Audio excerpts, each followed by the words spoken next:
It's Wellness Wednesdays. It's Wellness Wednesdays, and as promised, the Leanna Cares service is in sort of pre-launch. You can book chat time as of now. There's a Google form link in the description box of this video. I originally announced this on Feedback Friday. It is now booking for next week. It's been filling up a little faster than I expected, which is a good problem to have. Of course, I also picked up some freelance work this week, so it's been busy, and game dev and this and that. But it's a good problem to have. It's a good problem to be busy, all things concerned. The topic for this video has been inspired from a few things this week, including a chat with a friend. The productive purpose of hurt is what I'm calling it. And we have a really, collectively, we have a really unhealthy relationship with physical discomfort and physical pain. I mean, I read a lot of Stoic content, and, you know, the separation between, you know, physical stimulus that is unpleasant and suffering is something the Stoics deal with a lot. You know, discomfort is a reality. Suffering is, according to the Stoics, a choice. If you like this sort of content, you know what I'm about to say. Help support this channel. Become a monthly patron, patreon.com/Leanna K, or sign up for Leanna Care session via the Google form in the description box. So this is one of these topics that I've been delaying talking about because a lot of people go, oh, sure, easier said than done. That was my reaction when I first saw, you know, little quotes about stoicism. And you have to sort of get your head around what the Stoics were meaning by the things they said, and not just go by the coffee mug quotes. Though the coffee mug quotes are nice little daily reflections. But, you know, that Seneca or Epictetus, funniest name in all of philosophy, all that stuff.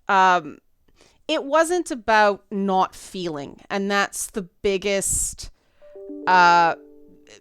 misunderstanding when it comes to Stoicism. It's not a lack of feeling. It's not never feeling sad, never feeling hurt, you know, never feeling loss. It's about processing those emotions in a productive way so it doesn't turn into utter anguish and suffering. And this is not something society teaches. This concept may sound very foreign to us now. The truth is, historically, cathartic outpourings of emotion were the norm.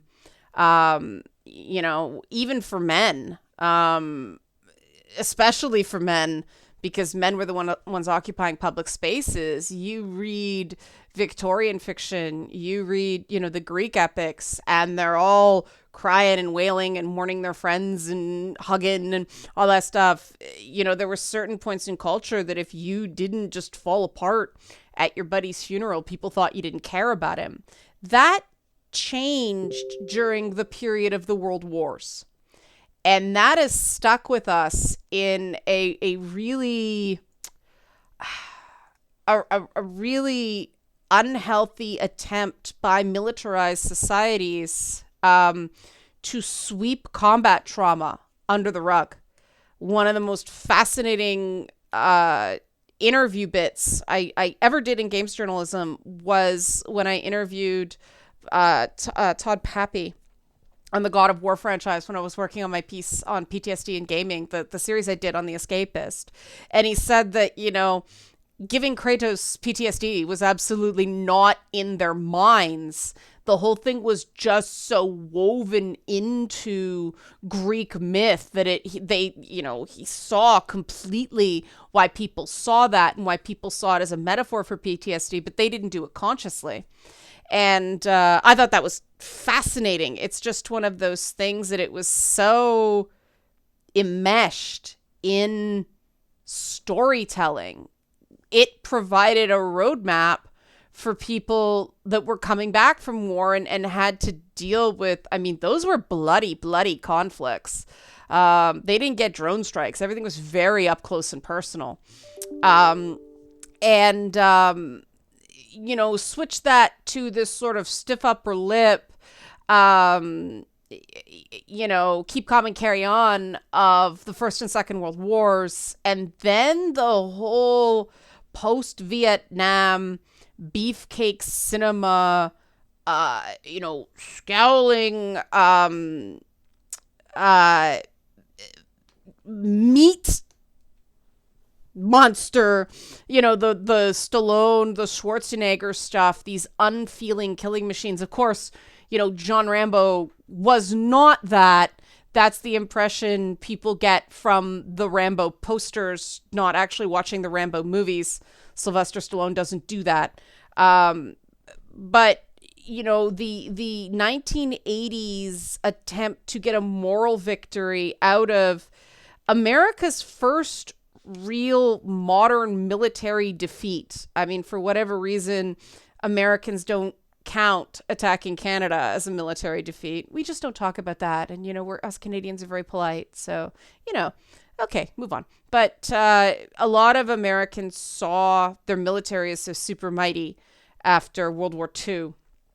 And, then there was Korea and then there was Vietnam. And people were looking for a moral victory out of the military defeat in Vietnam. And they came up with this narrative of this hulking American stereotypical one-man army that felt by shooting a lot of bullets at things, and that's stuck.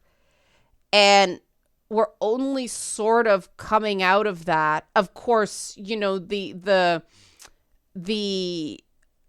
flip side of that was that the female characters in these stories just are in perpetual victims, right? It's the women, because they're innocents. It's the damsel in distress. And I will argue that the damsel in distress is still a perfectly viable trope when it's someone's child, when it's any civilian. I argue it is the same device. The whole damsel in distress thing is just a shorthand. And, I still argue it's viable as long as you don't overuse it. But the problem is not that women who were non-combatants were sometimes put in harm's way through no fault of their own. It was the fact that men were always sort of in this state of unfeeling.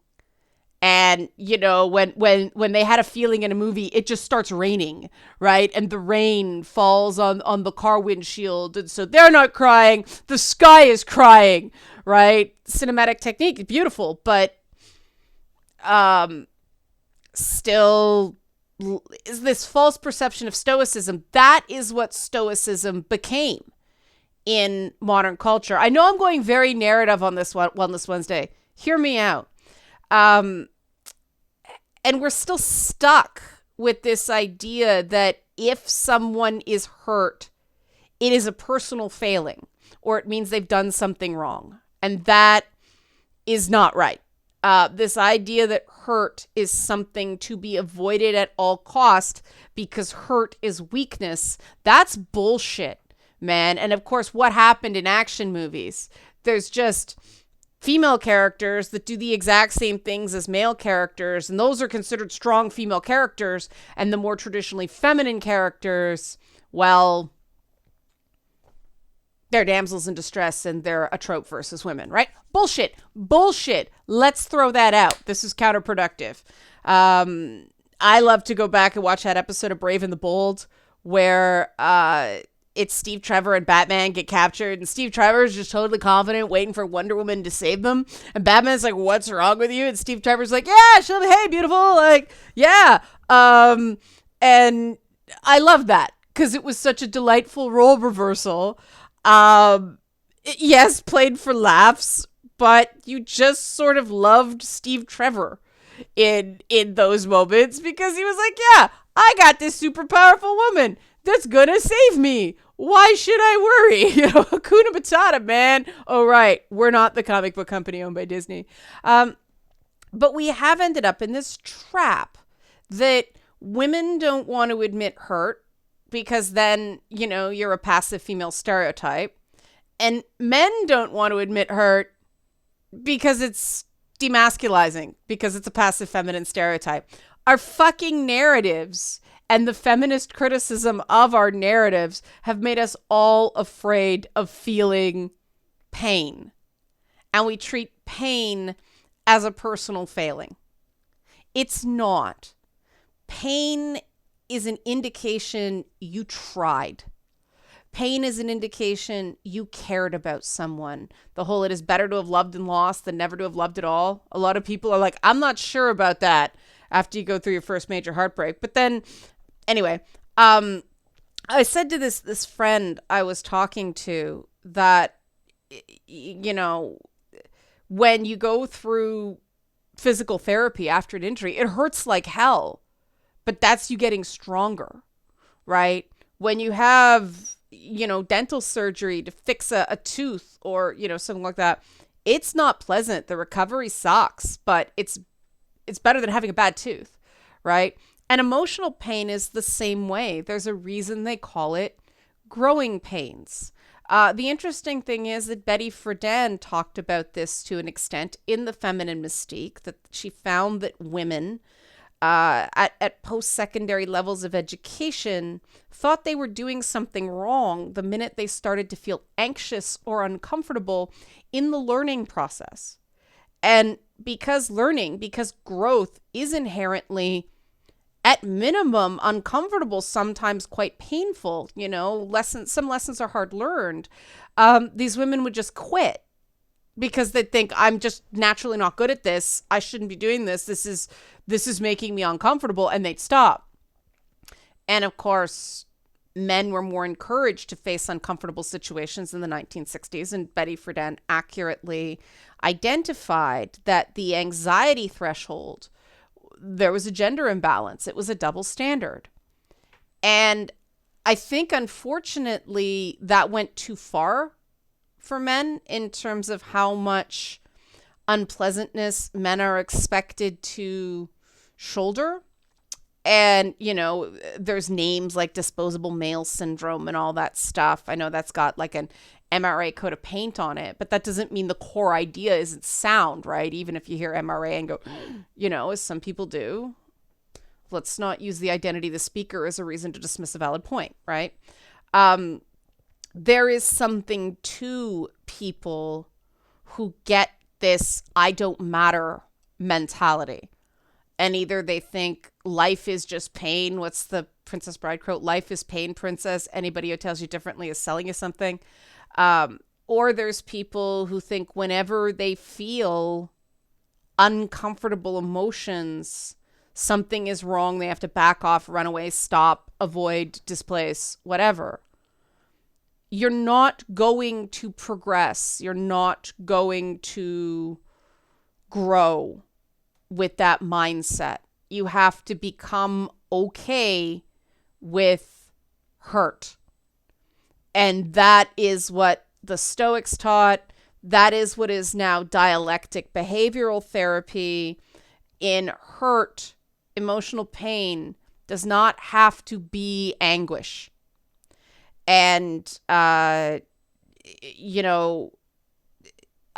example from the last week where someone had a really bad night, and I'm not going to get into details, but, I was talking to them via email, and they said, I'm sitting here crying right now.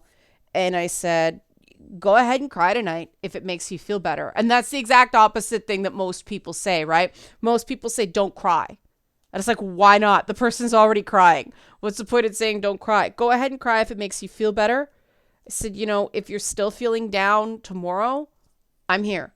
Because sometimes all you need is to let it out, right? There's no shame in crying. There's no shame in, as long as you're not causing serious damage to people and things, whatever your process is, and that includes yourself, drinking to get blotto or, drug use to get blotto or all that stuff. That's hurting yourself. That's overdoing it. That's not healthy because that's avoidant. That's running away from your feelings. You're not going to process your feelings if you run away from them. What an effective strategy for processing feelings is just, the Stoics called it sort of letting it wash over you, just feeling it and saying, I feel it, but this is temporary and fleeting and I decide what I do with it. One of the dialectic behavioral therapy terms for it is radical acceptance. And it's the same principle. You take reality, all of reality, the good parts and the bad parts. But that's the thing. Actual reality does have good parts and bad parts. And the exercise is to be able to find both. And take comfort in the good parts, even as you recognize and validate the bad parts. And that's the exercise, right? And, this person who had a bad night, it's a bad night. But in the grand scheme of things, nobody's going to care a week from now or 2 weeks from now what happened. It's a blip. You'll get on with it. So go ahead and feel bad for a bit. You've earned it. But in the grand scheme of things, this will not affect your life long term. And I find that incredibly helpful because, when I first started getting the shit beat out of me on the internet, it was, oh my God, this is going to dog me forever. And yeah, a few things, people years later, they were bringing up bullshit. But now it hardly ever comes up, right? That went on way too fucking long, but it ended. And that's one of the Stoic things. Pain is a temporary state. Now, some of the Stoics got a little bit morbid about that. And I don't recommend that. Life expectancy was much shorter back then. But it is a temporary state. The inherent temporariness of emotional states is something that can provide a great deal of comfort if you practice mindfulness appropriately. But you've really got to have that self-compassion down so you take the good out of it, meaning pain is fleeting, it will end. A lot of people do the opposite. Every time something good happens, they get really clingy on it and this won't last forever. Someone will take this away from me. And so they can't enjoy it while it's there. And it's interesting because there was a scene in I finally finished Money Heist, and there's a scene where this character that he's sort of a Byronic character, and he's directly associated with romanticism and art, and he has this moment of personal crisis, and he's this big gallant guy, and then he just smashes the shit out of the bar he's in. And it's this moment of sublime pain and heartache and rage and self-destruction. And it's very romantic in that the Romantic movement believed in these massive emotional states, these overwhelming emotional moments. And some people can do that. Some people can get it all out. They feel terrible and then they get out the next day and they feel better. A lot of people, when they end up that despondent, they get stuck in the despondency. And that's the thing you have to watch. Too much of the cathartic, everything is terrible. You don't want catharsis to become catastrophizing. But also too much of the trying to feel nothing. That will eat you inside too. There is a certain amount of unpleasant feelings that a person can process and be resilient and actually feel better. Actually let go of that feeling because you've validated it, you've sat with it, you've given it a name, you've decided what to do with it and where to put it, and then it stops hurting. No, really.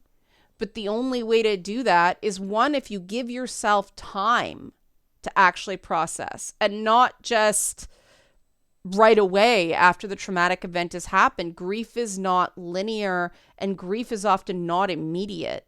You have to be prepared that you're going to need breaks. You should have breaks from, commitments periodically anyway. You need to recharge, but especially with in the grieving process, in the loss process, in the hurt process, you need to give yourself those days where it's like on everything, right? Like, I'm just going to take a feelings day. I'm going to feel what I feel and I'm going to just feel that. And I'm not terribly interested in anybody else's opinions on my feelings. Now, if you want somebody to talk you through that and you can find somebody willing to do that, that's awesome. Extroverted personalities need that. And that's part of what the Leanna Cares service is for, right? If one of the options is if you just want somebody to talk to or validate your feelings, we're here for that, right? Or I'm here for that. I'm the only one right now. But, introverts, I need to sit with it. I need to sit with it and construct my own narrative and create my own story and gamify it and have it make sense. And therefore, okay, packed up in that Amazon box and off it goes. Everyone's process is different, but you need a process. You need to know what that process is and you need to follow your process. And that's how you grow from pain instead of getting stuck in pain. And when you grow from pain, you're doing something right. That is good for you because it teaches you how to have it hurt less the next time. Okay? Okay. Remember, Leanna Cares in the description box below. Help support this channel. Become a monthly patron. Patreon.com/LeannaK. Thanks everybody for watching and be well.